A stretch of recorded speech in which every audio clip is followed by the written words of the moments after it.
వైశాఖ మాసంలో వచ్చే అమావాస్య తిథి చాలా శక్తివంతమైనది. ఈ అమావాస్య శనివారంతో కలిసి వచ్చినప్పుడు దాన్ని శని అమావాస్య అనే పేరుతో పిలుస్తారు. మే 16వ తేదీ శనివారం వైశాఖ అమావాస్య అంటే శని అమావాస్య వచ్చింది. అయితే ఈ శని అమావాస్యకి ఇంకొక ప్రత్యేకత కూడా ఉంది. ఆ ప్రత్యేకత ఏంటంటే శనైశ్చర జయంతి. ఎందుకంటే పౌరాణిక గ్రంథాలు ఏం చెప్తున్నాయంటే వైశాఖ మాసంలో వచ్చే అమావాస్య తిథి నాడు నవగ్రహాలలో శనైశ్చరుడు జన్మించాడని పౌరాణిక గ్రంథాలు చెప్తున్నాయి. అంటే చాలా శక్తివంతమైన రోజు. ఎందుకంటే అమావాస్య శక్తివంతం, అందులోనూ విష్ణుమూర్తికి ఎంతో ఇష్టమైన వైశాఖ మాసంలో వచ్చే అమావాస్య కాబట్టి మరింత శక్తివంతం. ఆ అమావాస్య కూడా శనివారంతో కలిసి వచ్చి శని అమావాస్య అయింది కాబట్టి ఇంకా శక్తివంతం. ఆ శని అమావాస్య రోజే శనైశ్చర జయంతి వచ్చింది కాబట్టి మరింత శక్తివంతం. కాబట్టి సంవత్సరంలో ఏ రోజుకు లేని ఒక అద్భుతమైన ప్రత్యేకత, ప్రాధాన్యత మే 16వ తేదీ శనివారానికి ఉంది. ఆ రోజు అందరూ కూడా ఎవరైనా సరే జాతకంలో శని మహాదశ నడుస్తూ, శని అంతర్దశ నడుస్తూ ఇబ్బందులు ఎదుర్కొంటున్నా, రాశి పరంగా ఏలినాటి శని, అష్టమ శని, అర్ధాష్టమ శని, కంటక శని, సప్తమ శని, వ్యయ శని, ఇలా రకరకాలుగా గోచార పరంగా శని బాధలు ఎదుర్కొంటున్నా, వీటన్నిటి నుంచి బయటపడటానికి శని భగవానుడికి ప్రీతికరమైన ప్రత్యేకమైన విధి విధానాలు పాటించాలి. వాటిలో మొట్టమొదటి విధి విధానం ఏంటంటే ఉదయం పూట నవగ్రహ ఆలయానికి వెళ్ళి శనైశ్చరుడికి పూజ చేసుకోవటం.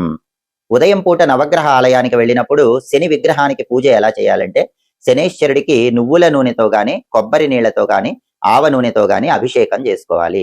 శనైశ్చరుడికి నువ్వుల నూనెతో అభిషేకం చేస్తే అనారోగ్య సమస్యలన్నీ కూడా తొలగిపోతాయి. కొబ్బరి నీళ్లతో అభిషేకం చేస్తే ధనపరంగా మంచి ప్రయోజనాలు చేకూరతాయి.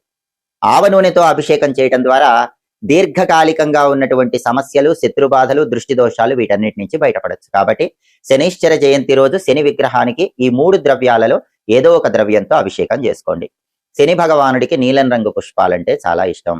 కాబట్టి నవగ్రహ ఆలయానికి వెళ్ళేటప్పుడు కొన్ని నీలం రంగులో ఉన్న పుష్పాలు తీసుకుని వెళ్ళి నవగ్రహ ఆలయంలో శని విగ్రహం దగ్గర ఆ పుష్పాలు ఉంచి నమస్కారం చేసుకోండి. అలాగే శని భగవానుడికి జమ్మి ఆకులంటే ప్రీతిపాత్రం, రాళ్ల ఉప్పు అంటే ప్రీతిపాత్రం. కాబట్టి నవగ్రహ ఆలయంలో శని విగ్రహం దగ్గర ఒక పిడికెడు రాళ్ల ఉప్పు పాదాల చెంత ఉంచి నమస్కారం చేసుకోండి. అలాగే జమ్మి ఆకులు కొన్ని శని విగ్రహం పాదాల చెంత ఉంచి నమస్కారం చేసుకోండి. ఈ రెండిట్లో ఏ చేసినా సరే జాతక పరంగా గానీ, రాశి పరంగా గానీ ఉన్న శనిగ్రహ దోషాల నుంచి సులభంగా బయటపడవచ్చు. అలాగే శని భగవానుడి అనుగ్రహం కలగాలంటే ఒక నల్లటి వస్త్రాన్ని నవగ్రహ ఆలయంలో శని విగ్రహం దగ్గర సమర్పించి నమస్కారం చేసుకోండి.